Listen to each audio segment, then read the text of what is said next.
വെളുപ്പിന് 2 മണി തുടങ്ങി ഓരോരുത്തർക്കും വയ്യാണ്ടായി. മയോണീസ് കഴിച്ചപ്പോഴാണ്, കാരണം മയോണീസ് കഴിക്കാത്ത 4 പേരുണ്ട്.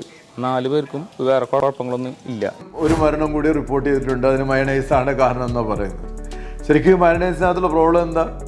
നമ്മൾ ഈ റെസ്റ്റോറൻറ്റുകാരോട് പലപ്പോഴും പറയുന്നതാണ്, അത് സർക്കാർ തന്നെ പറഞ്ഞിട്ടുള്ള നിയമമുള്ളതാണ്, റോ എഗ് ഉപയോഗിക്കരുത്. കാരണം റോ എഗ്ഗിനകത്ത് ബാക്ടീരിയൽ കണ്ടാമിനേഷനുള്ള പോസിബിലിറ്റി വളരെ കൂടുതലാണ്. അത് നിങ്ങൾ മയണൈസിനകത്ത് ആഡ് ചെയ്ത് മയണൈസ് ഉണ്ടാക്കി കുറച്ച് സമയം വെക്കുമ്പം ആ ഉള്ള ബാക്ടീരിയ ഗ്രോത്ത് വളരെ ഫാസ്റ്റർ ആവുകയും അത് കഴിക്കുന്ന കസ്റ്റമർക്ക് വയറിന് ചില ആൾക്കാർക്കെങ്കിലും വയറിൽ ഇൻഫെക്ഷൻ ഉണ്ടാകുകയും മരണം വരെ സംഭവിക്കുകയും ചെയ്യും.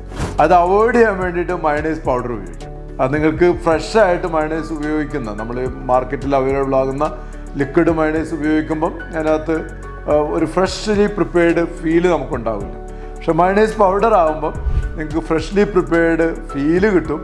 അതോടൊപ്പം തന്നെ ആ മയണൈസ് പൗഡറിനകത്ത് ഉപയോഗിച്ചിരിക്കുന്നത് എഗ് പൗഡേഴ്സാണ്, പാസ്ചറൈസ്ഡ് എഗ് പൗഡേഴ്സാണ്. അത് ബാക്ടീരിയൽ കണ്ടാമിനേഷനുള്ള പോസിബിലിറ്റി വളരെ കുറവാണ്. തീർച്ചയായിട്ടും ഇതുണ്ടാക്കിയതിന് ശേഷം ഉണ്ടാക്കുന്നത്, അത് എല്ലാ ഫുഡ് പ്രൊഡക്റ്റും നമ്മൾ ഹൈജീനിക് കണ്ടീഷനിൽ ഉണ്ടാക്കണം. അതിനുശേഷം നമ്മൾ സൂക്ഷിക്കുന്നതും ഹൈജീനിക് കണ്ടീഷനിലാവണം. പിന്നെ ഒത്തിരി നേരം ഇത് വെച്ചുകൊണ്ടിരിക്കുകയും ചെയ്തു. ഇത് ചെയ്ത് കഴിഞ്ഞാൽ നിങ്ങൾക്ക് ഈ മയണൈസ് മൂലമുള്ള റിസ്ക് 100% അവോയ്ഡ് ചെയ്യാൻ പറ്റും.